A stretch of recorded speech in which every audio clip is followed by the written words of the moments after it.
Hello, everyone, and welcome to the PetaPixel Podcast. You're hearing my voice. I'm Jaren Schneider. I'm joined by Jordan Drake, Chris Nichols, hi, and Jeremy Gray. This week, special guest, because we have a lot of things to talk about. Initially, we were going to be specifically talking with Jeremy about what he calls gap primes, which I agree with that phrase. And something else happened, which makes it a little bit more of a double feature week. It's going to be a good one. Sony surprised us by this morning launching the RX1R III. So we kind of have like two main stories. What we're going to do is we're going to kick it off with a discussion on that, and then we'll do the rest of our news and then go into our discussion on gap primes. But we want to get to the RX1R talk as quickly as possible. What a full show. It's going to be busy. Yeah. I'm going to hand it over to Jordan now so he can get us our question of the week, and then we'll get right to it. Look, based on how last week went with heavy groaning from my two other co-hosts, I'm going to give you guys a break this week because, you know what, we've had Jeremy on, I believe this is your third or fourth appearance on the pod, Jeremy. Is it your second? Third time's the charm. Third? All right. Third time. Jeremy Gray is back on the podcast, but you know what? Our audience might not know you as well as we do. I've known you for a decade, Jeremy. So give us a quick recap on what led you to this beautiful moment where you appear on the PetaPixel podcast with your three friends here. Jesus, wow, this seat is scorching hot. Okay, wasn't prepared for this. Well, as soon as I got out of university, I was really into photography since I was a kid, and I decided to go for it, I guess, so to speak. Philosophy degree is not really too marketable. Guaranteed employment. Yeah, lots of money in that gig. Yeah. So anyway, I went for it with photography, and Dave Pardue at Imaging Resource caught wind of some of my work. Sent me an email, asked me if I wanted to review, I believe it was the Nikon D750 for Imaging Resource. Ooh, that's a hell of a starter. Yeah. Maybe one of the 10 most important cameras. Yeah. It was a great camera. I had an awesome time reviewing it. I got into that, kind of dove in head first, and then stayed there until they closed, went back. Then they closed again. Now they're back, but I'm not there. I'm here. So yeah, that's the quick and dirty version, I guess. You know what else we know about you, Jeremy? You love talking about yourself. We can't shut you up from talking about your past history. I didn't know about the philosophy degree. That's great. Did not know that. Unemployable but interesting is a beautiful thing to have on your resume. Has that served you well? Like, is that something you use in your daily life now? I was on the precipice of pursuing law school, and I was like, let's not do that. Let's do photography. Perfect. Far more lucrative career choice. All right. So Jeremy's deep in regret, and let's get on with the show.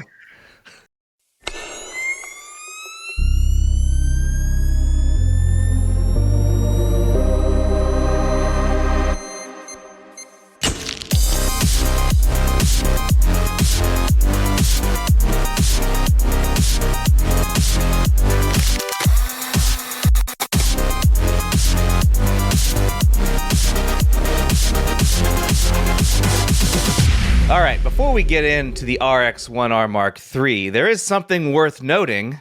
If you are curious what files look like taken on the RX1R III, one of the best ways that you're going to be able to find out before you can even pre-order, or before this camera even arrives at your door after your pre-order, is to get a PetaPixel membership so that you can download those RAWs and JPEGs and look at them until your heart's content. Right, Chris? Yes, absolutely. I mean, are we going to get excellent results with this brand new 60 megapixel sensor mated to a almost 10-year-old 35 millimeter f2? The sample galleries would show you that. Like, you know, I know you don't trust us. Definitely you don't trust me, and for good reason, but you can trust your own eyes. And the best way to do that is pay a paltry $3 a month, or even more paltry $30 Paltry a alert year, here? more paltrier. The Yes. paltriest price you can pay is $30 a year, and then you get access to this. You get to watch the entire. You get to read the entire website ads free. You get discounts on the merch store. You get discounts all over the place. I got a Other new websites- discount actually that we can rip the wrapping paper What? off We can of. talk about it? Yes, it is live now. If you are a PetaPixel member, not only do you get 25% off our merch store, and you also get a special discount when you go to Moment's website. You get $15 to spend there basically immediately. You also get a discount at KEH, our partners of used Our cameras. preferred pre-owned camera gear partner? That is absolutely correct. If you go to your login screen, once you're in, you go to my account, there's a link that says your discounts. You can get a special code to get 5% off anything certified used gear at KEH. Standard exclusions apply. There's a link to see what that means. But 5% off basically whenever you buy anything. It's not a one-time code. It's all the time. The 5% paltry is factor is the just 5 going through the roof. seriously, like if you're buying anything, like for example, I just got this Contax G2 in with this 90mm lens, 5% off both You of these bought items that? combined. We had a conversation last week about this. No, I God, didn't. you bought that? I didn't buy it. Oh. I'm borrowing it from KEH right now. But if Oh, you were to purchase this when I'm done, because I'm going to give it back to them and they're going to sell this. If you were to Or purchase you'll keep this, it forever. that Yeah. is a possible. You're gonna fall in problem. love, you stupid man. I told you not to. I specifically said don't. Oh my! You actually told me not to buy the other I one. told you to get the G1, but yeah. Anyway, the G2, as whatever it is, 5% off either this lens or this body is already basically covering your membership. If we So- take the 25% off the merch store, because you're going to buy some shirts, and then you add the $15 that we give you with Moment, and then you get 5% off used gear, which is a big chunk of money because, they're largely larger ticket items. And it's only $30 a year. We're basically paying you to look at our sample galleries. That's so you'd be crazy not to. It is actually right now insane for you to make a purchase from these places, Moment and KEH, without being a PetaPixel member. It makes absolutely no sense. So if you plan to make a purchase at KEH, this is the time to do it. Become a member. And you know what's even better about that? You support our ability to make great content. And If you guys don't pay for a petapixel.com membership, Jeremy's going to have to go back to law school. All right? And then he's going to be street corner ton philosophizing. of money. we already but, lost you one member of our team to law school. Lisa Marie had decided to go back to He's school. probably still trying to pay off his existing student loans. So give this guy a break. Just help support the channel with a petapixel.com membership. We'd really appreciate it. Exactly. We're not just appealing to wanting you to be nice to us. It's you actually is legitimately a good idea to do this with all the discounts you get now. So All right. Don't ignore the PetaPixel memberships. The link in the description below. We'd love to see you become a member. There's so many perks that make it worth it. Thanks for considering it. And we're going to now talk about a surprise announcement. Jeremy and I were just chit-chatting this morning when the email landed in our inbox. Yeah, Sony has announced so surprising. the RX1R Mark III. 15 minutes later, Chris, Jordan, and I were in a briefing about this thing. So we expect to see a review unit at some point here soon. As far as we know, even Sony USA did not have full assets for this thing. They kept it super secret. We only have one image to share at the time of we're recording this. We hopefully will have more later today. But Chris, thoughts? B&H Photo didn't know about this. Sony Alpha Rumors didn't know about this. So, yeah, they kept it very hush-hush. Kind of like what Sigma did earlier. So, yeah, it's... how do we feel about this camera? I have my thoughts. You can probably tell by the timbre of my voice how I feel about this Bummer Chris is here. Not... Yeah. No, explain. Well, okay, so I guess let's keep in context. I mean, this is a very well-loved camera. It has been 9 years since the previous version, the RX1R version 2. And so I do love the idea of this little camera. I mean, what are you going to do about the lens? But it was a very sharp lens, still is, because they're using the exact same lens assembly, now mated to their 60-megapixel sensor, which you find in things like the A7CR and the A7R5. That makes sense. And they've made some updates, but they're fairly minor updates. And I guess that's where I'm kind of like, okay, we're basically looking at the latest autofocusing. Great, fantastic. I mean, it's nice to have the latest autofocusing camera. You get the AI chip, it's got the subject detection modes, great eye detect, real-time tracking, all that kind of stuff. But I recall the RX1R II for, sort of like a point at the street, recompose and shoot, actually did a pretty good job with focus.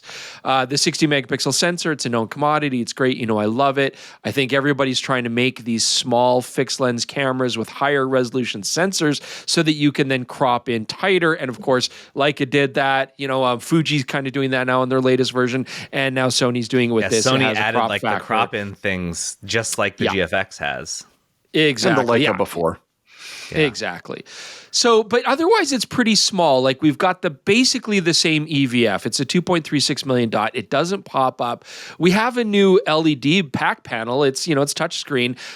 It's 2.36 million dots as well, which is wild for a back panel. Great. But it doesn't, articulate anymore. And I think that to me is probably the biggest downside for a lot of street shooters. I have the RX1 right here. So this is the camera we were talking about last week that I was going to get. And you guys got your cameras too for our long-term review of cameras that we've never used before. This screen doesn't articulate either. When did they add articulation? The RX1R II. Yeah. And then they took it away. Yes. I think because they don't have the real estate, they wanted to keep this body effectively the same size as the previous version. They actually made it slightly lighter. They made the battery enormously bigger. I think it's got a W series. That's my a huge favorite benefit. feature. Yeah, because like this battery is itty bitty. Oh, those X's can't do anything. I would love to see how many pictures you're getting on a more than decade-old X battery, Jaron. It's going to be rough. So look, I mean, it's essentially doing the same thing that it did before, but what is the downside here, Jeremy, for you? What do you think's the big nasty here? Well, the price for sure is kind of the big, sort of an eye-opening price. I mean, over $5,000. Obviously the tariff situation is probably impacting this, but by like 10%, which is not nothing when you're at this high of a price, but it's not as insane to me as I think like when you're looking at like the X half, for example. I think that camera was supposed to be a little bit more approachable in price, and the 10% definitely hurt it, or more, because maybe it's also like maybe that's made in China, so it went even higher than that. But like this was still going to be in the high 4,000s without tariffs. Sure. Yeah, that definitely. I mean, the A7R V it's on sale right now for $38,000, but like the list price is $4,200. Obviously, there's no lens. What's the A7CR go for? Same sensor. It's actually pretty good. It's just over $3,000. Like, that's an interesting thing because the A7CR isn't that much bigger. And it does give you the versatility of interchangeable lenses, which is huge. And it effectively has the same sensor. It effectively has the same focusing, effectively has the same EVF, similar back panel. I mean, an A7CR, even if you buy like the 35 mil 1.8, for example, or something, or the 40 mil 2.5 pancake, you're looking at like $3,700 roughly. Like that's not bad. $3,800 USD, and then you have interchangeable lenses. I like that. That's how I would go. That's the direction I would go. But obviously, this is a really adorable compact camera that you can fit in a pocket, and and the lens is mated very nicely to the sensor. I'm sure image quality will be fantastic. Yeah, I did math, which I never do. No, but you hate math. Yeah, but looking at the price here, if we were just to price this based on Canadian pricing to bypass those tariffs, this would be a $4,600 US camera, which would kind of follow like along the inflation line and everything a little bit more closely. So that gives us a ballpark, I think. Yeah, $500 ain't nothing. No, and it's not like a Q3 expensive, but it does push it to a price point where a lot of people might be like, I mean, it is still significantly less, but not as much as I thought it was going to be, right? What were you about to say, Jeremy? $2,000. Well, I'm curious what you guys, I mean, we kind of know how development cycles go for cameras. It's like 2-3 years. Obviously, the RX1R II came out it'll be 10 years in October. So Sony clearly had moved away from this product line altogether. Mm-hmm. What do you think brought them back? Like, why now? Oh, because everybody's asking for it. it's been like, Well, I'm people sure. have been asking for a while. So based on you're what right. they did to it, they kept a lot of it very similar. I'm guessing this was in the under 2-year development area where they were able to move a little bit faster. So my guess was like early 2024, probably. They were like, okay, we'll start doing that. And then once the X100 came out and then the GFX 100 RF, they were very much emboldened by their choice. They're like, okay, cool, we're set. We can do this. This is the way to go. I bet actually the GFX 100 RF, which by the way, astute viewers there's no way they would be able to tell. No way. Jeremy's using it right now as a webcam, which is absolutely incredible. Love it. Cinema. Look at that medium format look. Hey, you guys can see you can't the achieve micro anywhere pop. else. Oh, yeah. No. Full frame is useless. Seeing that Fujifilm was, I would think, relatively successful with the launch of the GFX 100 RF at the price that it was at what it was at all of the benefits that they were putting towards. They're like, okay, cool. I think we can get away with the RX1R being priced where it is. We can aim some certain things at. Like, I have a question actually. I didn't use, as I mentioned last week, I've never used this series at all. So, at what point did they add the filmish looks? Because they definitely leaned on that more than I was expecting in their marketing for the RX1R Mark III. So was that in all of the previous ones? I know there's some like modes in this one. Yeah, they have creative looks. But are they like the same? No. Well, so they've added the new film and instant in about the last couple of years here. And then the FX2 debuted a couple new profiles, which we didn't really talk about because, it's a video camera. You shoot log and you tweak it. So we didn't really bring it up in that. But yes, they now have a couple of new film looks as well. This one has based on it. Yeah. It has black. Yeah, it's got and the white. FL2 and FL3. Yeah, I mean they've got picture looks. I think it's just like it's so popular now to have filmic looks and to really push that. And of course you can upload your own LUTs and stuff like that too. They haven't quite gone as hard in the paint as other companies have with apps that let you make your own and stuff like that. It's like you're talking about Lumix and Nikon. Yeah, exactly. Yeah. But, obviously there's a real push in the market right now for film simulations and film kind of profiles. So I mean, everybody's kind of jumping on that bandwagon. Can we loop back around and talk about the cost of these accessories? So if you missed out on seeing what these were, the body case is $250. The thumb grip is $300, and the lens it's hood a piece of metal is $200. That is crazy. That is insanely high. So it costs $500 to get a thumb grip and a hood, and then another $250 to put a nice case on it. That makes this camera almost $6,000. That would be Q3 pricing, Jaron, is where you're getting at there. I feel like you should provide a hood. Like the camera should come with a hood. For $5,100, you would think, right? Or even, would you say $4,600? I still think I would get a hood. Yeah. But again, Jeremy, tariffs are slamming those as well. Jeremy, what do you think? Do you think these will move? Like, we were chatting earlier, like you were thinking there's no way Sony expects this to be like a high volume product, but then they use that as an excuse of why they're not making more of them. So it's like a catch-22. Yeah, I mean, this is certainly a niche camera. I think the RX1R series always has been. I think that it's kind of the way that people talk about it maybe outstrips the amount that Sony has ever sold. The people who have it really love it and they wanted a new one, but that doesn't necessarily mean that there's a lot of people that are going to buy something like this. I mean, you're kind of in that once you add the accessories. Granted, the Leica grip is like hundreds of dollars too that they have. Yes, for sure. But that's Leica. You're kind of in that territory, right? Like you're in that price range. You're in the GFX 100 RF price range.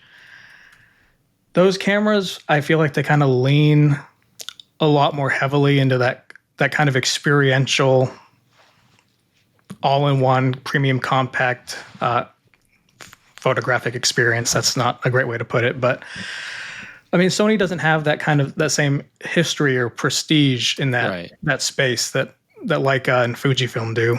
Yeah. So I think it's going to be a tough sell. I'm really excited about it. Like, I think that it's great that this exists. I've been kind of banging that drum for a while. I had pretty much relinquished myself to the idea that it was never, ever going to happen. And the fact that it has is great, I think. It shows that Sony's not quite so buttoned up as maybe I thought they were, which that's not a criticism. I mean, they're killing it, right? But it's nice to see them get out of the lane that they've been in for a while now. Yeah. That is the big question, is like, you know, Fujifilm has now reached a point where the X-Half is not a practical camera, but people love it, right? And we know it's going to sell out. And then Leica, they don't care because everything they make, they know they're going to sell out, right? And it's kind of like the cachet's there, they're popular, they've got their market. Do you think the Sony's going to have the same kind of thing? Because I agree with you, Jeremy. I've always said Sony's kind of come across a little bit utilitarian. They don't have any soul kind of thing. They're great cameras, premium technology, no doubt. But the RX1R is their sort of soulful camera. It is their stylish, compact, luxurious, prestigious product. And they did pretty good back in the day. But as you say, 9 years is a huge hiatus. Is that delay going to make them sell? Are people going to be so excited because it's been so long? You can still buy RX1R Mark IIs. I mean, they never went out of production, right? They just kind of sat there. If you wanted one, you could pay the price. No, I think they've been like in the box. They've been out of stock for quite a while. I thought they actually stopped making them, which is one of the things that backed up Jeremy's belief that they were never making them again. They were done. Because Sony doesn't do that very often. But are they going to sell these? Like, do you think the crowd is desiring this so much that they want to buy one? Like, will it have that sort of nostalgic kind of cachet that's going to propel it forward? I'm going to stick my neck out here. I think this is going to be the best-selling RX1 series camera by a pretty good margin. I think there is that pent-up demand. The other thing I was just checking, and the Q original from Leica came out right around the same time as the RX1R II. Those were released within months of each other, and I feel like the Q kind of stole some of that cachet a little bit. So here's what I really want to say, because this is a very expensive camera with very expensive accessories. You could really look at it side by side with a Q3 right now. The pricing is very similar. It's a little more for the Leica, but still, you're going to look at these two side by side. What are the advantages of each? Like, is there still reason for both of them to exist? I mean, yeah, I obviously prefer the lens on the Leica because of the focal length, but that's me. I think a lot of people will like the 35mm on the Sony.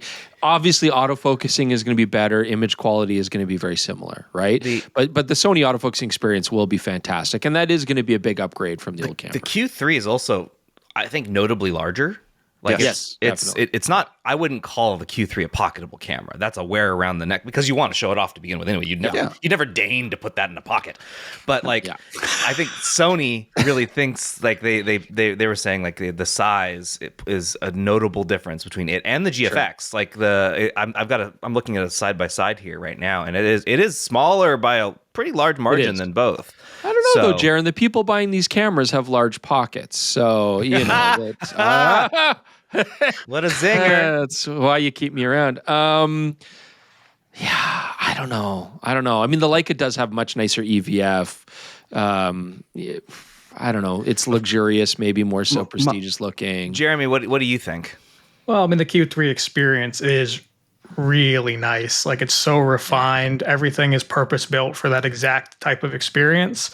Whereas with the RX1R III, although I haven't got one in my hands, I mean, you're going to get a lot of the same sorts of user experience aspects that you get on all of Sony's cameras, which in some ways is great. In other ways, maybe it's not tailor-made to that type of all-in-one experience. And I guess I don't hate 35, but I am a little bit disappointed, I guess, that it's the same lens as before. Not only because it's an older optical design, but because I feel like moving to that 61 megapixel sensor, you could have made it a wider built-in lens, and you could have gotten that 35 experience with about the same resolution as the RX1R II anyway, but have a wider option. So you would have wanted to see like the 28 or a 24? I think a 28 would have been like my ideal option. You're a smart man, Jeremy Gray. Yeah. I have my moments. So here's an interesting thing is basically everything we're complaining about with when I was looking at the RX1R III list was, yes, the electronic viewfinder is still quite low resolution and very small.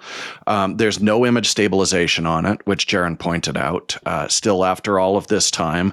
The focal length could have been a little bit wider. Like every one of these, you're looking at a Leica Q3 to rectify all of those. So it's really, you've got to want a small camera with cutting edge autofocus to really set this Sony apart. Those are the two main strengths it offers. You pointed out that you're not convinced that this lens is going to be able to keep up with that cutting edge algorithm, because as you said, as you recall, the lens, it may be different. We don't know if it was the lens or the sensor, but it was not doing a great job at moving quickly before. Yeah, they introduced face detect or eye detect with right alongside the RX1 R2. So that was pretty nice at the time. But I remember distinctly Chris and I saying, like, it's great, it's got this technology behind it, but anytime it had to move from near to far, it was definitely slower. And I don't know if that was a case of the camera's autofocus technology, which is a decade old, or actually this lens. So I'm looking forward. That's kind of going to be alongside how does this lens resolve at 60 megapixels? That's the other big question I have the second we get a review sample in. Yeah, the Fujifilm X100VI, that was a question people had, is like, oh, can that really handle the jump to 40? And the answer to that was like an unequivocal yes. Like, it's just fine. It does a great job. Maybe we'll find the same thing in the RX1R Mark III, and we won't have to worry about that. But we'll see. Yeah. If so, kudos to Zeiss. It was a good lens before.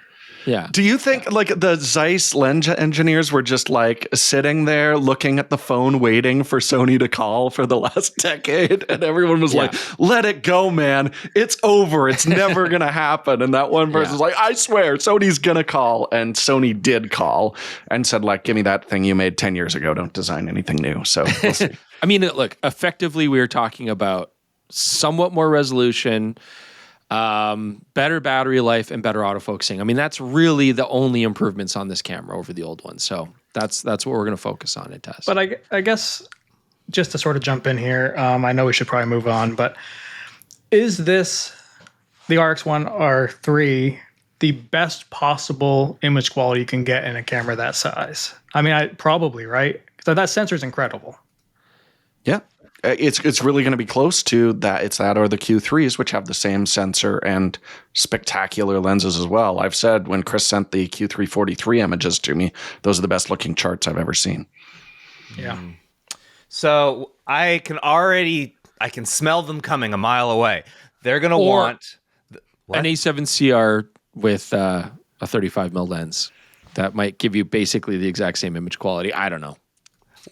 What I was saying is, I know that was just felt like I was like in a major lag. Like Chris was like 10 seconds behind.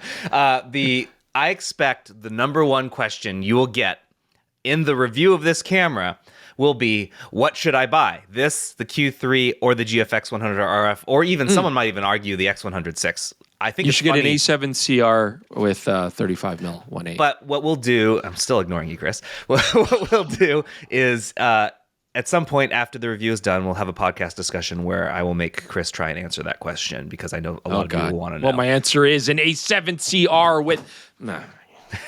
All right. Let's move on.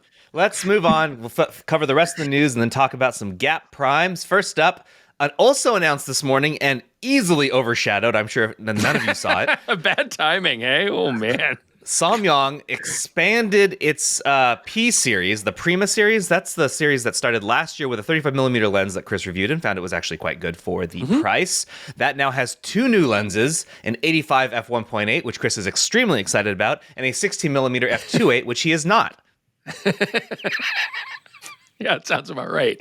Right? No, look, it's funny. It's like, remember last year we made a promise to everybody, like, okay, we're going to do our best. We're going to put a bit of effort into trying to review some of these lenses coming out of other countries like Korea and China. And now look at this year. It's just like third party, just constantly. So I feel like I've been playing with a lot of Samyang, lots of Rokinon, of course, same company, lots of Laowa, lots of Viltrox. We're just, thigh pouch, thigh pock. We're just, we're reviewing a lot of these lenses. And so it's a little bit crazy. There's a lot, but I did like the 35mm 1.4 Prima because it did give you that shallow depth of field, that stark separation. I do like those fast 35s, and it was good optically. It was decent. It had some compromises. We'll see what these Prima series do. I imagine the 85mm is going to be very nice, very easy. That I feel like I always tell people 85 is my favorite focal length, and this year it's just been so many 85s. The Saray, the Viltroxes, now the Samyang, it's just 85, 85, 85. So I'm happy. Surpassed only by the number of 35s. It's funny. You've gone right. month to month. We've had an all 35 month. This is basically an all 85 month. It's been, you win some, you lose some, Chris. The other one on this is 16, which is I think far less developed area of focal lengths. Under 20, you don't get a bunch of those. 16 is, I would say, I don't know, specialized? Sure. It looks small. I've been saying for years, make more small, slow, ultra-wide lenses, because we see, a lot of astro lenses and stuff like that. But if I go shoot landscape or architecture or something, I'm going to stop that lens way the hell down anyways. So give me something that's small and affordable. So I'm a little more interested in the 16 millimeter than Chris is at this point, I think. I mean, look, I think I like ultra wides. They're fun. I just don't see much utility for what I like to shoot. That's all. I mean, it's not like I have something against it. And you've been doing a slew of ultra wides lately as well. Dude, so you might be burning out on it. I'm burning out on it. But, that's the job. But, it looks small. It's interesting. The Prima lenses, as kind of plasticky as they kind of, look from the outside, I was impressed with how tight they were. They seem well built. They're IP5 rated, so like good dust resistance, good weather resistance. An actual rating is always nice to have. Rare. This 16 mil is actually going to have really good macro capability, like not bad 1:3. So that's always fun with an ultra wide because you can really push that background away. I'm assuming the subject will be touching the front element, but we'll find out. It's real close. I saw the picture. It's right there. Stupid close. But hey, look, it's neat that they're coming out with new lenses. Samyang make nice glass. We shall see what it's like. Jeremy, any thoughts? We didn't get pricing on these, and our contact at Samyang says the sales manager is out, so they weren't able to give me pricing. And it's also weird because it's going to be Rokinon branded here, so that might be one of the reasons. But subject for a podcast, I think we have to go into the great why Rokinon. We don't know. They won't say. Why would you just shoot your SEO in the foot? It makes no sense. It's baffling. Rokinon's for North American distribution, right? Yeah. Anyway, Jeremy, thoughts before we move on? 16 is tough, man. That's a tough focal length. I like that somebody's doing it. I'm guessing, considering they're going for ultra compact here and focusing on the close focus capabilities, this is kind of going to be like a vlogging type market. Because I don't know. I'm sure the price won't be too bad. I mean, I'm guessing sub 600, like entry level type lenses. I mean, the more the merrier. I like that there's a 16 f2.8. I wouldn't personally go for it, but I can see kind of why it exists. I think the 85 f1.8, if that holds up like the 35 f1.4 did, I mean, that could be an amazing value option for people just getting started that want to do portraits and stuff like that. Hopefully it's good. Yeah. I'm pretty hopeful though. Just our review's coming out here very shortly, but we did just play with the new Rokinon 14 to 24 mil, and I will say it's compact, and I'm like that's going to be garbage, but actually at 14 millimeters, it's pretty good. I mean, it's got some issues. You should watch the video review when it comes out, but I don't know. I mean, I'm skeptically optimistic that this 16 mil will actually be fairly decent.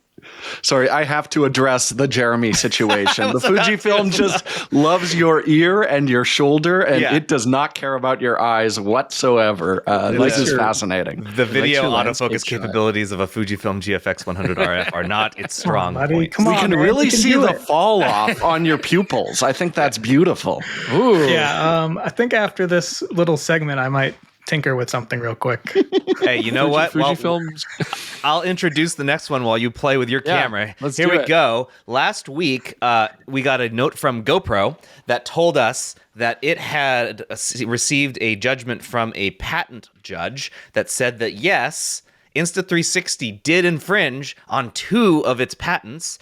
A design patent, which I'm sure applies to the way it looks, and a patent on its stabilization technology. But that's not where the story ends. It wasn't maybe another hour, 2 hours later, I get an email from Insta360, which, by the way, kudos to them. That was the middle of the night in China when this happened, and they were all up and working. Some correction. Even though GoPro claimed that it was 2 patents that were found to be in violation, it was actually only 1, which is super weird. The hypersmooth situation was not actually found to have been an infringement. It was just the design patent. And Insta360 says that they're pretty confident that they've already proven that it is not in a patent violation. So they're going to challenge this. For what it's worth, for anyone listening, the way this works is this is just an initial ruling by one judge. The next step of this is the full judge panel, which I think is 3, maybe more, is going to review this. Both sides will present cases again. And if it holds up, Insta360 can still appeal to an appeals court, and then if it still holds up, they can appeal to the Supreme Court. This is a huge, long process that could take up to 2 more years, according to our legal advisor. So, I don't know. And throughout that whole time, by the way, they don't have to stop selling products. So this doesn't really affect anything now, but GoPro, it feels like they've made a victory here. Well, I guess we'll see. Yeah. I mean, look, all action cameras kind of look the same. They all, by nature, by function, they have to. Yeah. Yeah. But, but I will say, like, when I played with the Insta360, the action cam, I was like, this does feel like a GoPro. Like, it is pretty similar. So I get it. But then GoPro has like 8 companies they'd have to go after. So yeah, that's what I was going to. Why aren't they going after DJI? Because it's the exact same design again on those bodies. But we talked about this like a year ago, and I did say like the look of the motion in the Insta360s when you apply stabilization it reminds me exactly of how the GoPro looks. And there's only so many ways to digitally stabilize. But yeah, I did find that funny where the DJI definitely had a different look to its digital stabilization. I found that kind of interesting. You were going to say something, Jeremy? Well, I mean, just the wheels of justice take forever to turn. There have been inklings of this for a while, and it's taken over a year just to get from the point of a complaint to an initial ruling. Mm-hmm. An actual official ruling is going to take forever because they're going to have to, if they even agree with GoPro, they're going to have to calculate damages, and that's going to take forever, and there'll be appeals, and that will take forever. So I'm just curious, like, obviously Insta360 can continue to sell their products, and that makes perfect sense. But if the federal government and the courts ultimately side with GoPro, I'm curious kind of how that interim period will affect potential damages. Did our legal advisor say if there's any consequences to Insta360 just continuing to do whatever they're doing? He didn't say. So, yeah, I mean, like Jordan said, like the implementation is very similar. People were posting on the GoPro subreddit and posting side by sides, and I was like, yeah, it looks the same. But I mean, how different can it look? I don't know what exactly. Yeah, like, it's a sensor and a weather sealed box and a ultra wide lens. There's only even if you look at like cinema solutions for POV cameras, they all look like GoPros, and those are built from scratch for that purpose, right? I'm just happy we don't have to figure it out. We don't have to look at it. Not our job. No. Yeah. All right, moving on. Jeremy wrote this story, the heavily criticized Fujifilm X half. Well, you know what? Selling like gangbusters, right, Jeremy? Knew it. Yeah, people love it. So, well, a lot of people love it. The people who don't really don't. So Map Camera, they're a huge Japanese photo retailer. Every month they publish top 10 new and used camera sales charts, which is awesome because that's actually one of the few avenues we have to understanding how cameras are selling. So the X half in Japan, they got it in at Map Camera on June 26th. In the 4 days of June, it completely sold. They sold everything they had, and it was the best-selling camera of the month. In 4 days? I didn't see that part. Holy hell. So yeah, I mean, they didn't even get to fulfill their pre-orders, and it was still. So I mean, there's a couple things to take away. One, Fujifilm yet again has not made enough cameras to meet demand, but they did make enough to be the best-selling camera, nonetheless. Yeah. So maybe that's an improvement. I mean, and just as a very brief aside, the X106 was also on the list at number 2, which means it's still popular, and Fujifilm is at least making enough for retailers to get regular shipments, because it's on the top 10 like every month. It only took 16 months. Yeah, they got there. And I bet XM5's doing good. I bet XT5's Number 3. still doing good. Oh, jeez. So wait, what you're telling me is that Fujifilm is struggling to sell. Nobody wants a Fujifilm camera.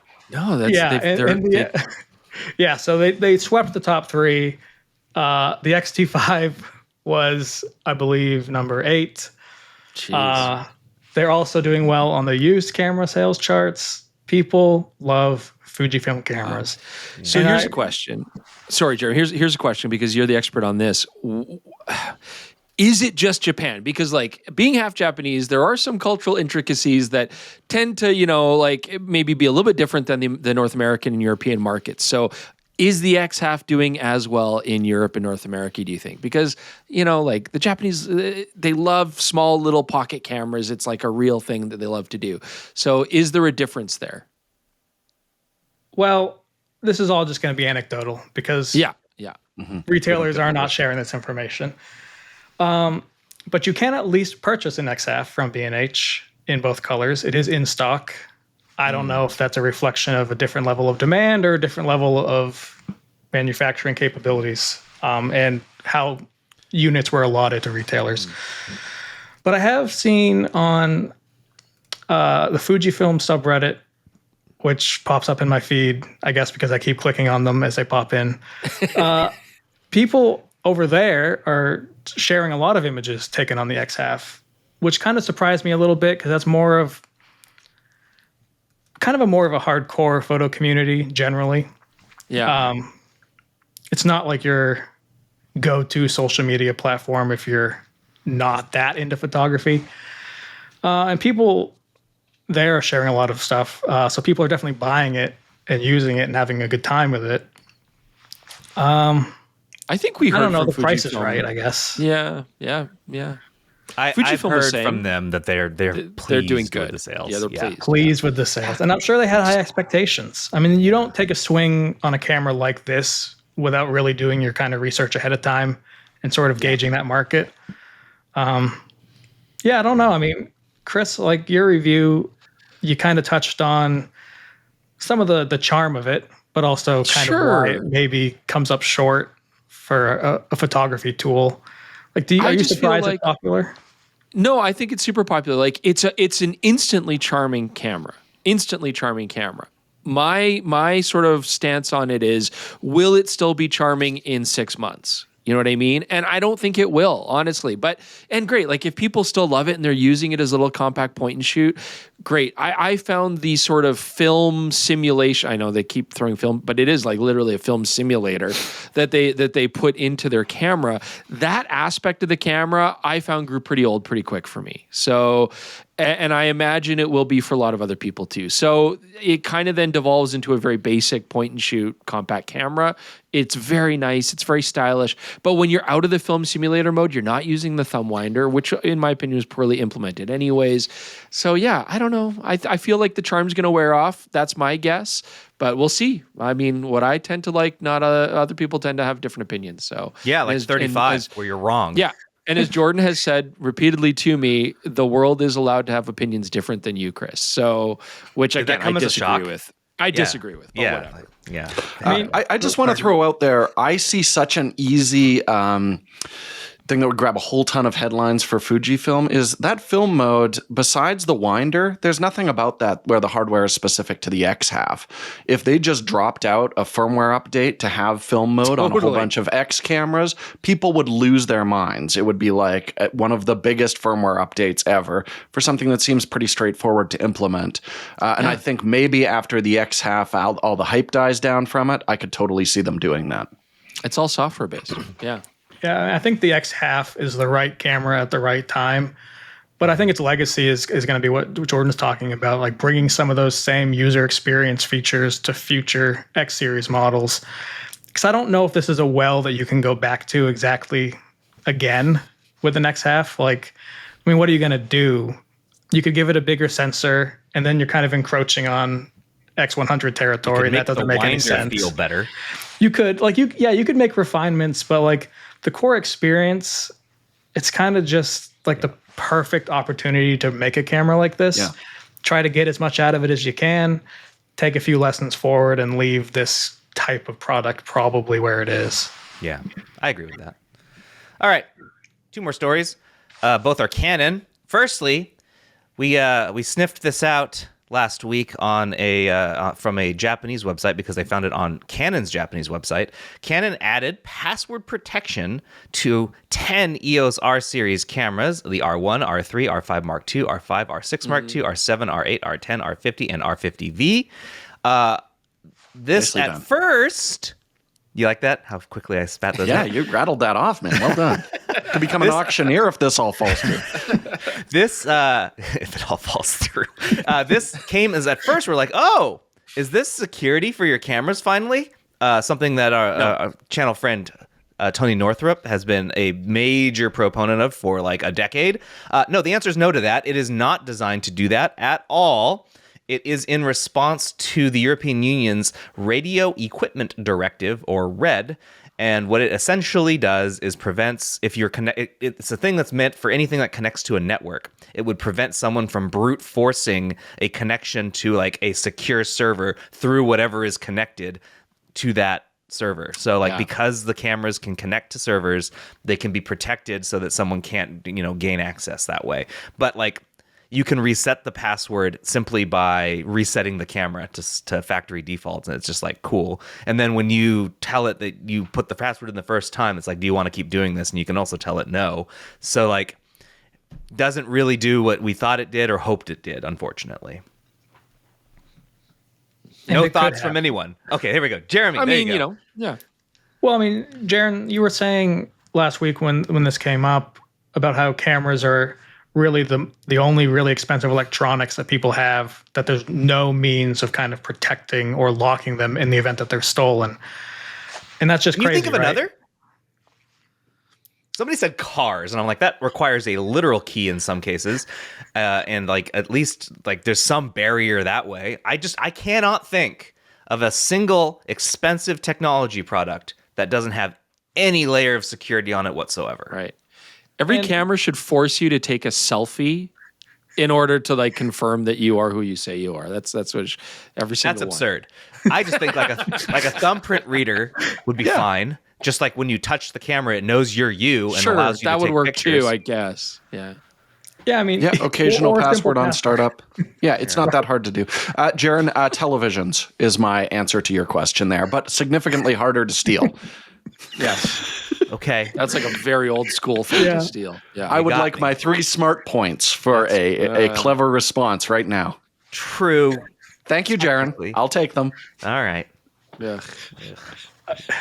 I mean, why not just put retina scanners in the viewfinders, right? I mean, Fishing rods. That is not a technology product. How dare you, sir? So here's the thing. Canon Carbon has fiber actually given us. scrims, boron impregnation. Oh my. We've gotten 2 things from Canon that touch on the capability to do this. You say a retina scan like that's a joke, but they could literally do that with the R3 and the R1.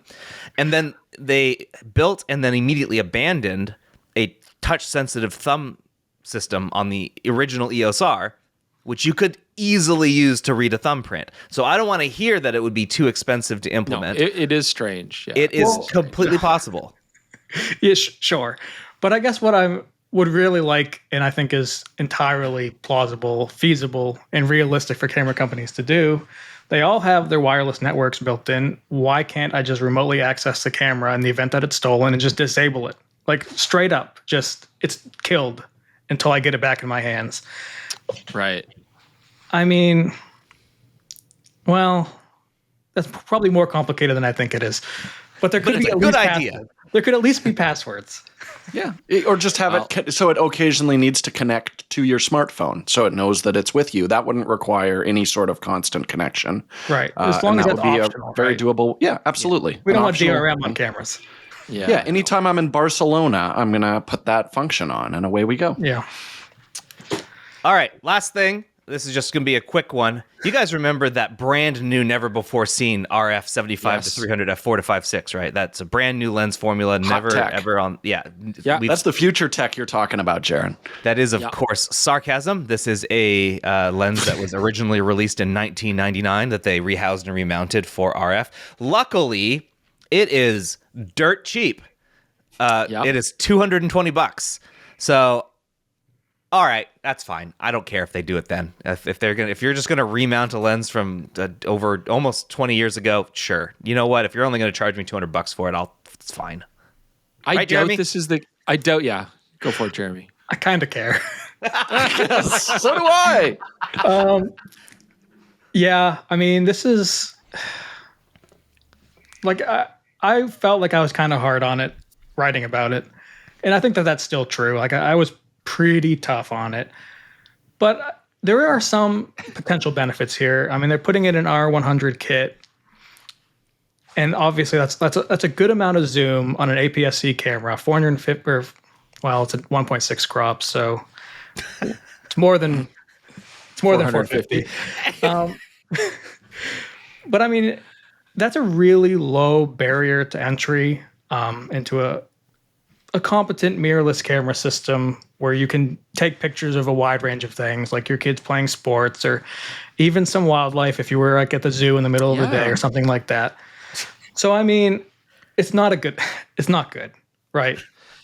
Like I think it's fine. it's fine. Yeah, it's fine. Is that like a You know solid what? 6 out of 10, 5 out of 10? I mean, That's all you want? They weren't soft lenses. Like they were decently sharp lenses. I mean, it's a simple formula that we've been making for decades upon decades. And the slower aperture is not that big a downside nowadays with high ISO performance on all modern cameras and the fact that they can focus. I mean, like DSLRs had issues, right? You put a 5.6 lens on and you lost light and your focusing went all to hell, right? Whereas nowadays, these cameras all focus in really low light. You know, they don't need to have fast apertures like they used to for the best performance. And it's perfectly fine optically, and it does give people that huge range. I've actually turned around on it. I'm like, why not? I just wonder, I know this isn't true, but part of me hopes that they just had like 1 million of these sitting in warehouses they couldn't sell anymore, and they're like, let's just strip them and rebuild them with different mounts. It's the same strategy they used with the camera they're pairing it with last year, where they were like essentially paying someone to own an R100 just to get them in the system. That is only a slight exaggeration because I think like the camera was down to under $400 at some point last year. Like it was legitimately the cheapest thing you could get. And you know what? We still said you shouldn't buy it.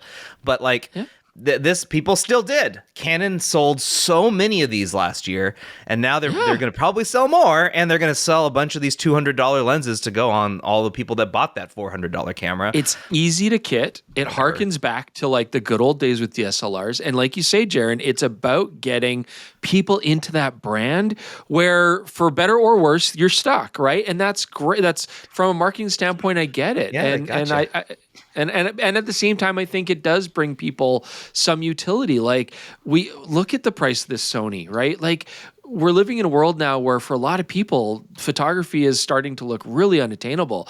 And I mean, if you can have these products where people can get in and start taking shots, why not? You know, it's a parabola to me. Like we're at the far extreme of one end now, where it's like, okay, you shouldn't necessarily be forced to spend $50, $100 to enjoy photography, but you also should not feel like photography is complete at the $400 range either. No, like it's not a good experience. But you can get there. started. You can get started.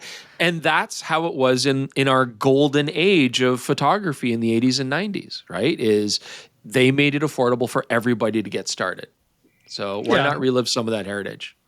I'm sorry, I just have to push back on this a tiny little bit. The Nikkor 55 to 300 millimeter lens, which is a much more modern design where the front element doesn't spin when it autofocuses and has a real motor, is $210. So this is more expensive, and it's worse, and they're defending it.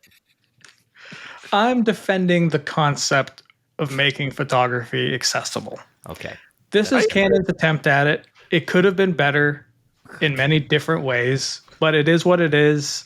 And the more people who can take photos and have fun doing it, the better. But maybe they should consider a different option. Yeah, like a 55 to 250, man. They made it for M mount. Yeah. All right. Yeah, I mean, they sold a ton of M mount cameras. Oh my God. And then they I'm still upset at them for canceling that line. Yeah. But you know what? Now that nobody supports APS-C, I guess it was the right decision. Yeah, but you're not sad about the Nikon 1, though, right? No, not at all. Yeah. All right. Jeremy, I'm going to let you introduce this because this is a topic you requested. And so we have you here to discuss whatever happened to gap primes. Yes. So speaking of the golden age of DSLR photography, camera companies used to make every possible prime under the sun. And typically at multiple apertures for budget points, accessibility of photography, I guess, in general. And it was awesome. I was all in on it. We have kind of lost the gap prime to some extent in the mirrorless age. And the gap prime being any prime focal length that's not 24, 35, 50, 85, 135. You could argue about exactly where the lines are, but those are by far the most common focal lengths. Sure. So yeah, I was just kind of thinking about it a month or two ago and like, man, I love 28. And then it's like, wait a minute, like we're missing a lot of interesting kind of focal lengths actually, with some exceptions, like we talked about, like Nikon has a ton of primes, but like Nikon's Sony, doing a good job. Yeah, definitely. Sony's Canon, doing a good job so- because they also have support from all the other manufacturers. The E mount has everything, right? Yeah, you're sort of Yeah. looking at it, though, from the perspective of first-party companies supporting their own mount with unusual primes. Because right now what we'll see is like, yeah, you can absolutely get a gap prime, but it's usually made by a company that's not even like a new company. Like, for example, I've argued that 75 is a gap prime. Sure. And the last 75 we got is an M mount from Thipoc. And Leica would tell you to shut your mouth. Yeah, and I would like a 75 on a not M mount, maybe on an actual, like a new, like a mirrorless mount with autofocus. So we were discussing this yesterday, and Jordan started putting together a list of the primes that come to mind that he liked that are gap primes.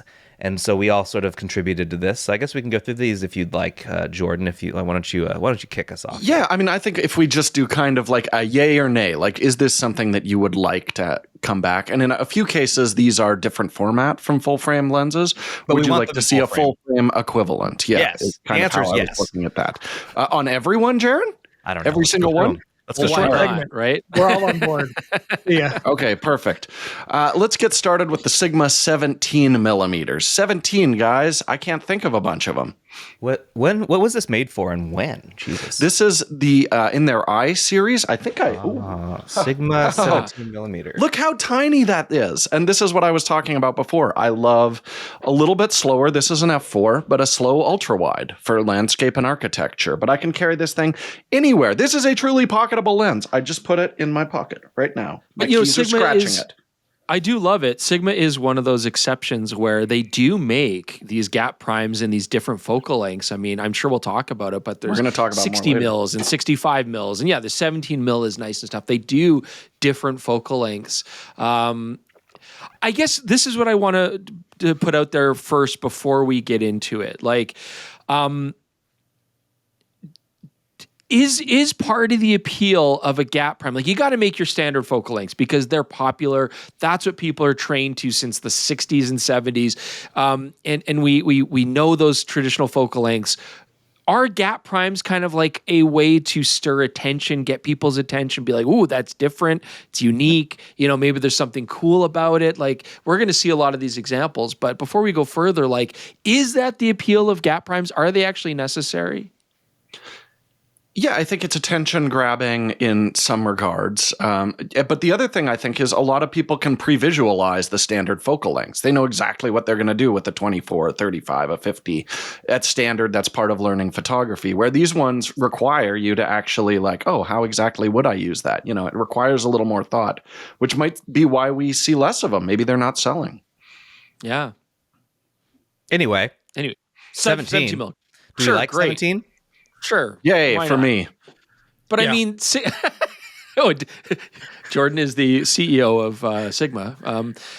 Yeah, like, but is it that different from a 16 or an 18 mil? Yeah, I mean, yeah, sure. Well, it's a nice lens. Arguably, I like though, aren't 16 and 18 gaps. We don't really see that many of them. It kind of is like 14 straight to like 20 or 24. Yeah, I was always looking at like 16 mil, 20 mil, 24, 28. That was Yeah, but kind of he's the right gaps though. for We don't me. get a ton of 16s anymore. We just got one from Samyang, but we haven't seen a new 16 on most mounts in quite a while. So Yeah, I like right. that. The next one you have on here, Jordan, is the Pentax 21. Yeah, and there's a few I noticed a few people were running around with 21s when we were in Germany lately at Leica, because both Typoc and the Leica has their older version, but there were a few of them. What do you guys think about a 21 Prime? Pentax actually makes two versions of this lens, an f3.2 and an f2.4. How do you guys feel? I know we're trying to go kind of in focal length, but should we just keep all the Pentaxes together and discuss it as a group? If you'd like. Because I feel like the Pentax limited edition lenses deserve their own discussion. Sure. Because so they make a 21 mil, they make a 33 mil, a 43 mil, and a 77 millimeters. So like Pentax, this is for DSLR and SLR, film SLR. These lenses are like the epitome of doing the weird focal lengths that nobody else would touch. 33 is a weird one. I agree. 33, yeah, I'm happy with that. It's 2 millimeters off what I hate.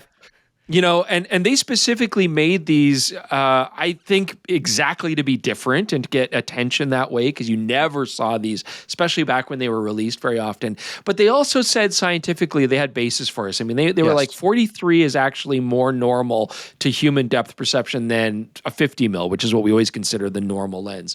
So, you know, they had these claims that these were actually like purpose designed for a more natural look to them. I'm actually not even seeing a 33 millimeter. Are you sure that was actually a lens, or was it the 31? It could be the 31. Yeah. 31. All right. Yeah. This is on me. This was done by memory. Yes. 31 millimeter f1.8 limited. That sounds hot. I want They that. were sexy lenses. Like they came in black paint and chrome versions, and they were like, yeah, they look good. Really? Oh, they look good. They actually had nice manual focusing compared to what you would normally get there out of all the plastic fantastic stuff that everybody else was peddling. They were not cheap, but they were sexy lenses. And I think a lot of Pentax users, if they weren't able to, they absolutely fantasized about owning the complete set because fantasized. Sure, because they were expensive, but to get all 4319, I like that one's compact and it still looks hot. All these lenses are great looking too. They're beautiful, and they were good optically. They were nice. So I've actually talked to Pentax about this, and part of the reasoning they said is a lot of the time when they're designing a lens, they start with focal length, and they said, like, what if we're not limited by, like, this has to be a 35 or something like this? Mm-hmm. Could we actually make it better optically by using a less conventional focal length? And using a less conventional aperture, I'm imagining, too, because none of these are normal. Yeah, I think that's a great way to approach lens design. But I do wonder if this is kind of what we touched on with Sigma. You know, these are legendary among Pentax users, but did they actually sell that well? I'm curious. Well, okay, that's a better question. Is that did Pentax actually sell anything that well in the last several years? And the answer to that's no. They don't move products. So like, it doesn't surprise me if these were low selling because they don't have a lot of bodies to support because there aren't a lot of people shooting Pentax. I'm sorry. I mean, these are going back to like film era as well. Okay. They did okay because they were fairly popular in the DSLR and SLR days. So I do remember selling quite a few of these lenses. I think the main barrier was they were just expensive. Because remember, you could get like you're trying to sell a person on like, okay, well, do you want the Pentax 50 millimeter f1.8 AF, which is like $130, or do you want to buy this 43 mil, which I can't remember, but it was like at least $300 or more. Like it was quite a bit more money. And then people like, oh, it's bad. By modern it's a 1.9. I'll get the cheap 50. What do I? It was $600 retail. Oh, there you go. So it was crazy expensive, right? So yeah, why would you go for that versus like a cheap 50 mil 1.8? $450. It was better. Yeah, it was better, sure, but you know what I mean. Like for most people, they don't care. But yeah, they were sexy. I think it's also worth pointing out that when lenses state an aperture or a focal length, scientifically that's accurate, but in actual practical use on your camera, you're not always getting the focal length that it's saying you are as far as field of view goes, and you're not always getting the aperture that it says it is as far as light transmission goes. But anyways. Jeremy, any thoughts? I mean, 43 is a great focal length for companies to consider doing now. Yeah. It's funny that fixed lens cameras have really jumped on the 43. And I can speak to just checking the EXIF data from my shots using zooms. I shoot a pile at 40 to 45 millimeters. So it does seem odd to me that there's relatively few primes in that range. Yeah. Why do you say that about 43, Jeremy, specifically? Pentax knows what's up, man. Yeah, I've read that is kind of like the natural field of view of the eye. People say that about a lot of focal lengths. They do, but it's definitely not 50, and it's not 35. I agree with that. It's somewhere in between there. Well, So if you're Chris Nichols, it's actually 85. For me, it's 135. Just crazy tunnel vision. 85 doesn't match my human depth, but I prefer it as a walk around general purpose lens. To be honest, well, we'll talk about them coming up here, but yeah. I mean, beautiful lenses. Kudos to them for doing weird stuff. And nobody's ever really jumped on those focal lengths very often. I mean, it happens, but it's rare. Like 77 mil just sounds cool. It sounds cool. It does cool. It sounds cool. Yeah. It's the most metal focal length. Sometimes I think that 35 is just a little too tight. I bet I would not feel that way about 31 or 33. And 28 is too wide for me, I've realized. I don't really jive with 28 as much as I was hoping to. So I think staying in the 30s would make me feel happy. But what about my age? What about a Nikon 26 millimeter then, Chris? Okay, so I don't necessarily like this lens. It's fine. It's like a little pancake, but I love this focal length. This for 26? Me would be awesome. 26 millimeter. That is something I wish we saw more. I shoot a lot of 24, but I don't love shooting 24. I shoot 24. Like I really love 28. I love the look of 28 millimeters, but there are some situations where I want a little bit more. So I go to a 24 and then I will sometimes crop a little bit in or whatever, or change the way I'm shooting, move a little bit closer, whatever. But a 26 to me would actually be like a hot focal length.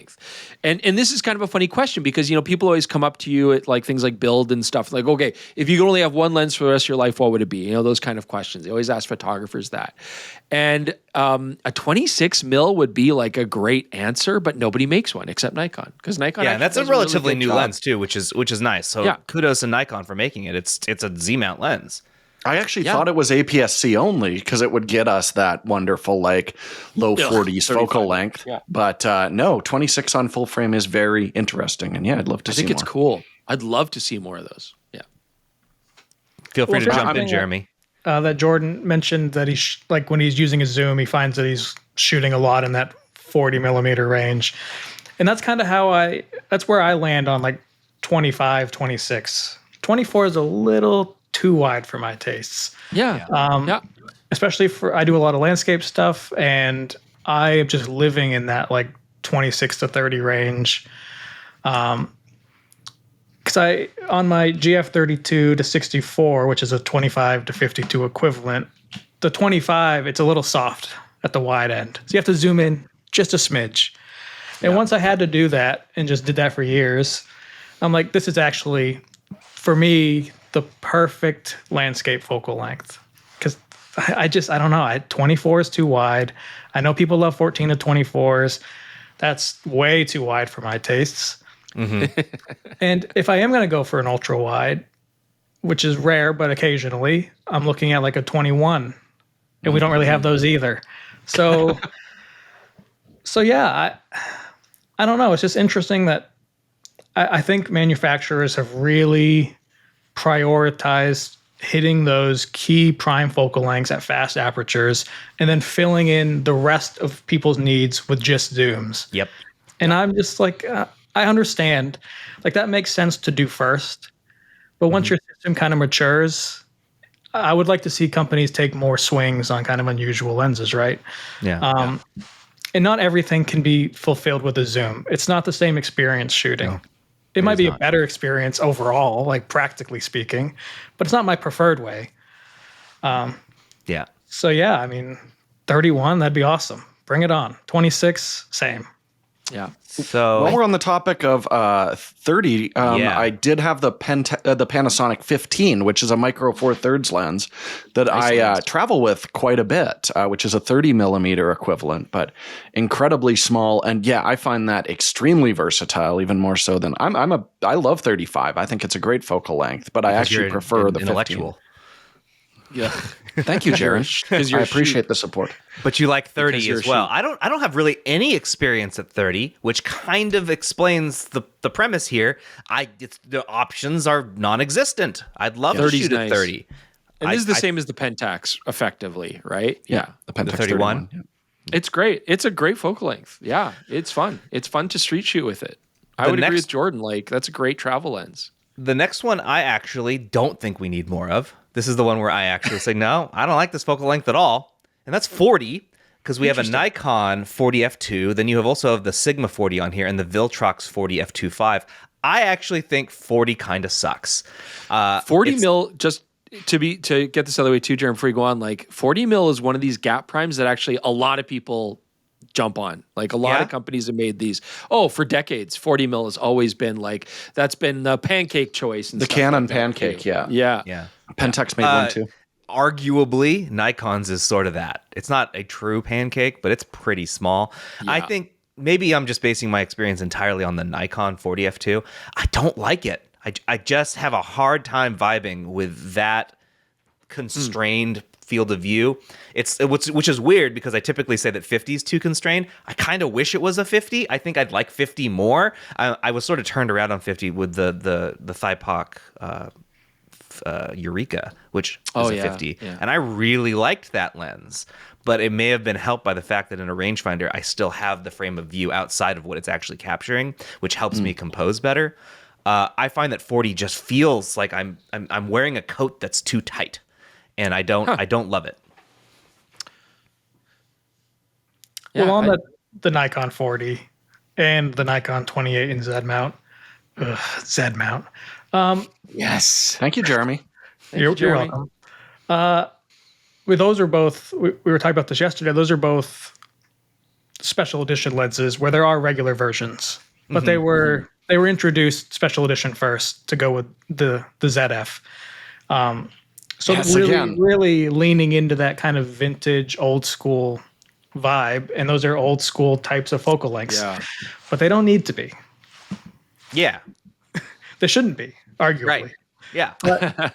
But yeah, I mean, I think I'd feel better about like a 45 than a 40. I don't actually really love 50 because like everybody has shot 50. There's so many shots that you see all the time at 50. And I don't think there's anything wrong with wanting to have a slightly different look. Like it's a little bit more fun, I guess, to do something a little different. Yeah. I don't know. Do you guys like 40, Jordan, Chris?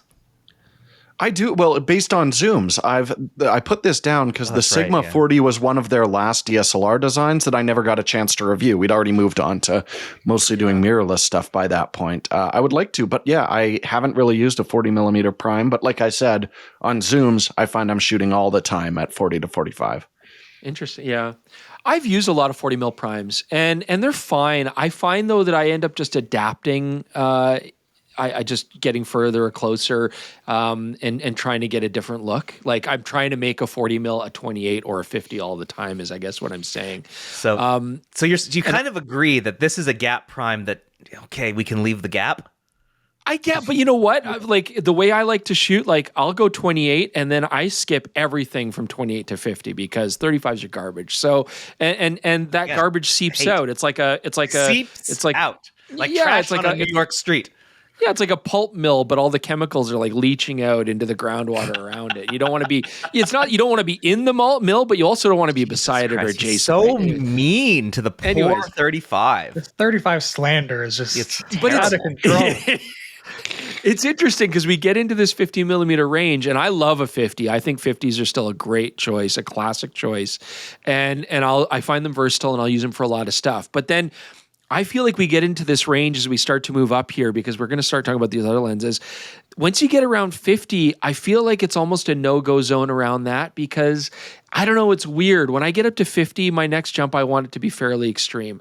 And like there are 55 millimeter lenses. I know we don't have it on the list here, but like the Sony Zeiss 55 1.8 was a great mirrorless full frame lens. Nikkor 58 mil, I know that's very specialty. The Nox is a 58. You know, and those I never really jived with. Where I really like it was when we get up into the 60 and 65 and 70 millimeter range. Interesting. Which we're talking about next. Yeah, that's the next group here. I kind of want to put these all together since they're somewhat similar. I mean, the Sigma 65 is going to be really wide compared to I have thoughts on that one. I know, we're going to talk about it. But I kind of agree with Chris. I don't love any of these either.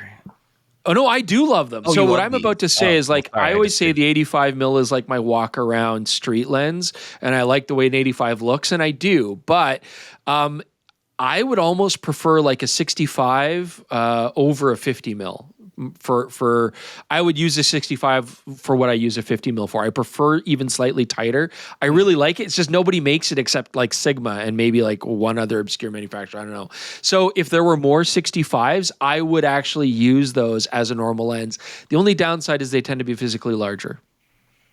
Jordan, you said you had an opinion.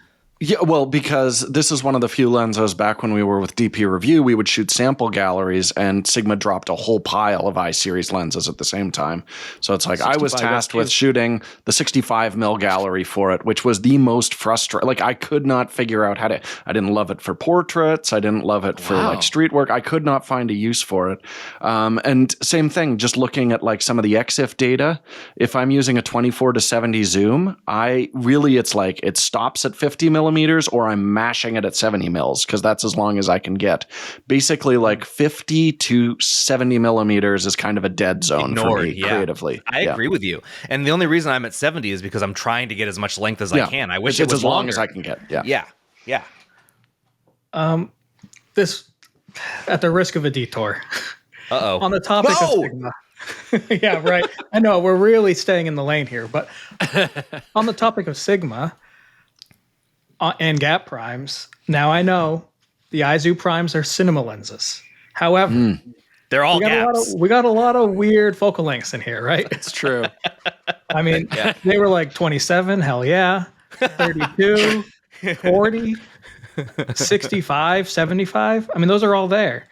And I know that you guys talked to Kazuto-san about whether these could ever be adapted into a photo lens, and I don't exactly remember how that conversation went. But I mean, he was like, anything's possible. I don't think they would ever adapt these. They were built from the ground up as cine. Yeah. But he's like, I will not say no to anything interesting. Like, okay, classic. Because he's awesome. awesome. You get the Sigma BF, yeah. So I don't know. I mean, Sigma has shown a willingness to do this already, as we're going to talk about more of them. Yeah. But you know what? Obviously, sorry, go ahead. No, sorry, Jeremy. I'm jumping in, but I'm like, that's kind of what I was saying, where when I saw the Izu primes and then we got to meet a lot of the cinematographers and DPs at this event looking at these Izu primes, I feel like that was a perfect example of where people were enamored by the weird focal lengths, right? Yes. Because it really appeals to the auteur who's like, this is, or the potential auteur. I love how you just throw that word around, the auteur. I know, because I am. No, I'm not.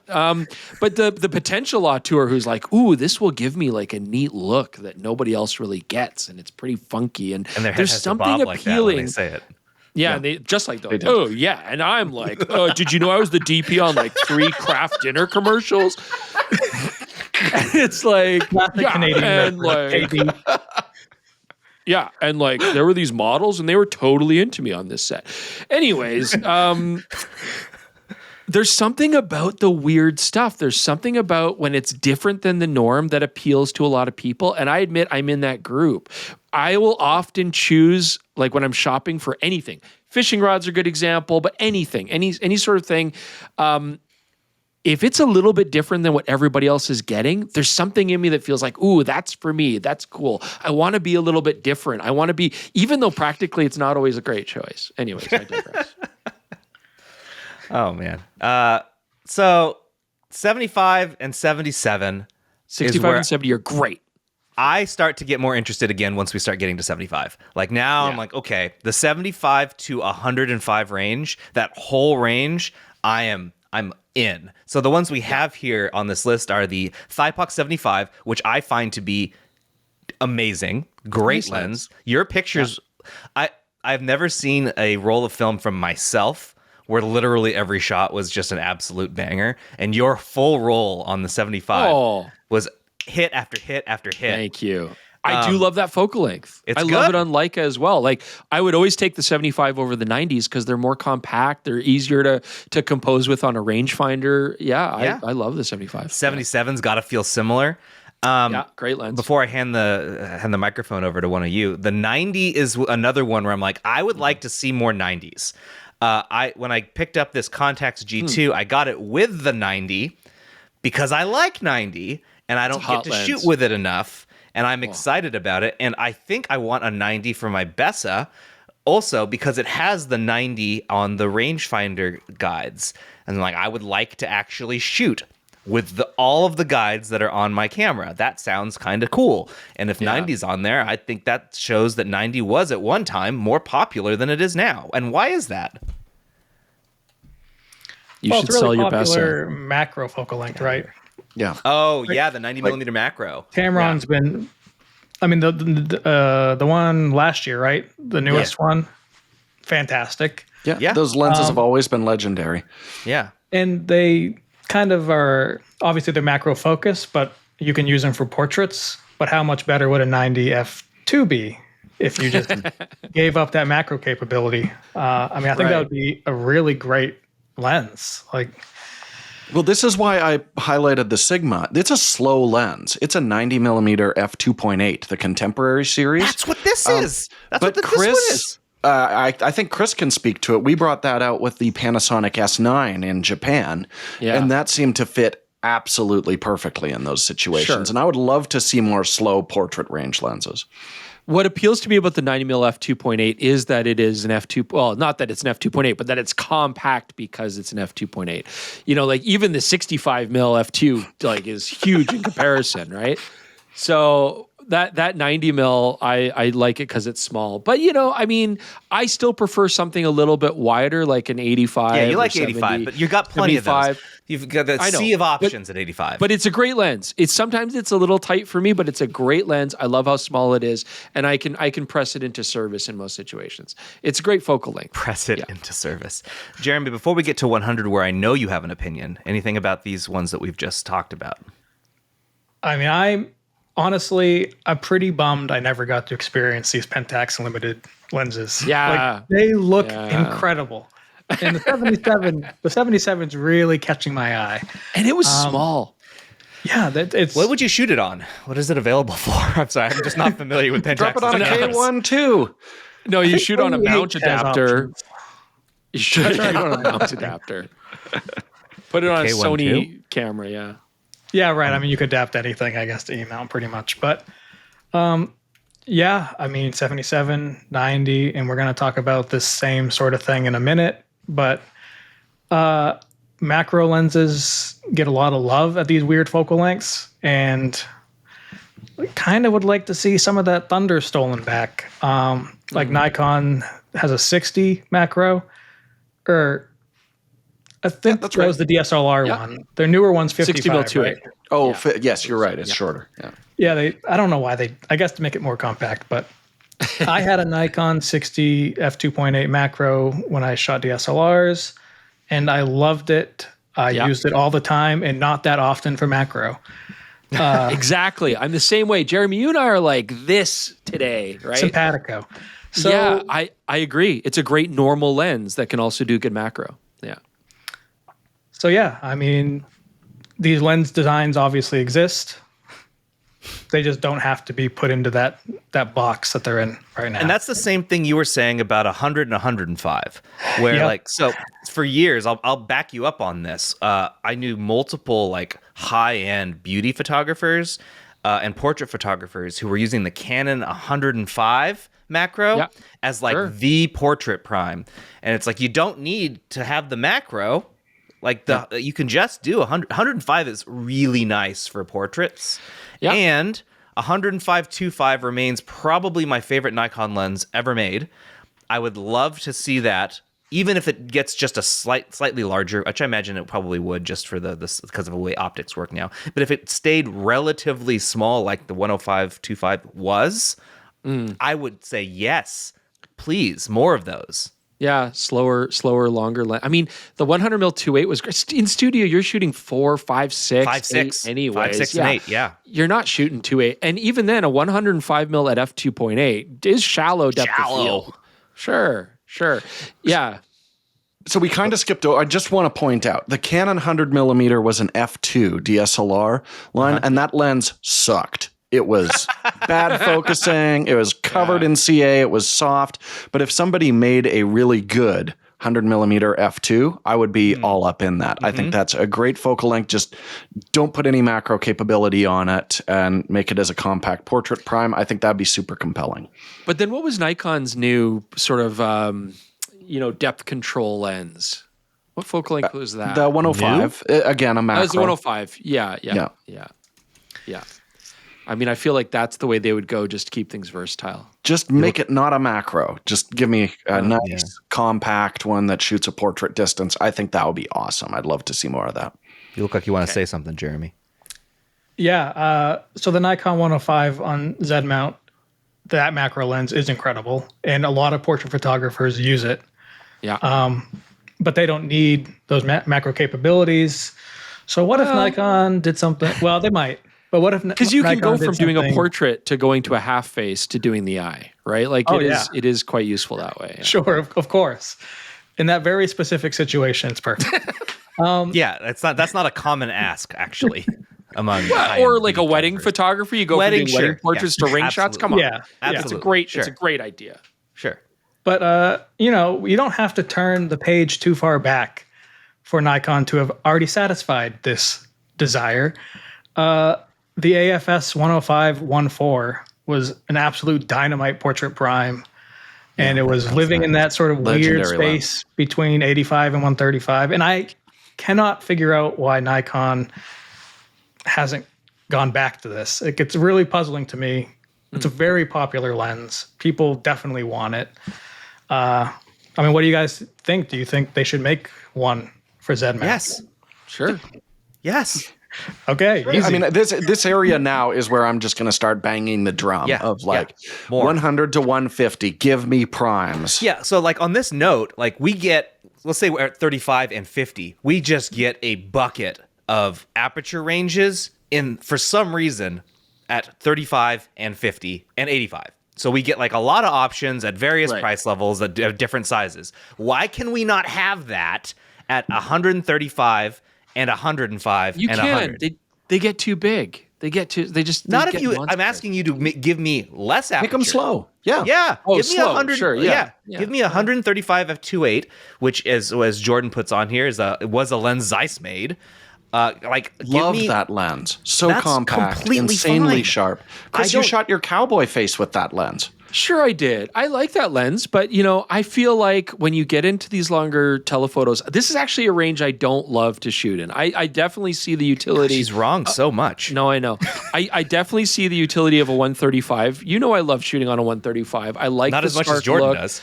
No, but I like the stark separation. Cover me in that focal length. Or Jordan loves let me 150. bask in it. It's not that I don't like it. It's just to me, it's limited use. I like a 20 mil lens, but I'm not going to use it all the time, right? For me, the 135 is just the opposite range of a 20 mil on wide. It's like it's a great lens. It's a unique look. It's fun to have, but it's not something I'm going to reach for as a default very often. So I don't love it. I'm all for making them slower and smaller, but at the same time, I feel like this is where you have the potential to get really shallow depth of field. And so that's, I think, why they stick to the f2s and stuff like that. It's not on the list, but the Canon 135 f2 is the reason I invested in Canon, because there was was like the DC version from Nikon, which was a tank that could barely focus. And that was why I jumped on it, which kind of brings me to my favorite current lens for like family photography, which is on here, which is not a full frame lens. It's the OM 75mm f1.8, which is equivalent to 150mm f3.5. So you might be like, oh, that's way too slow. But I think it's so small for any kind of candid photography. No one notices you're using it compared to like dragging around a 70-200, which is the classical solution for these kind of shots.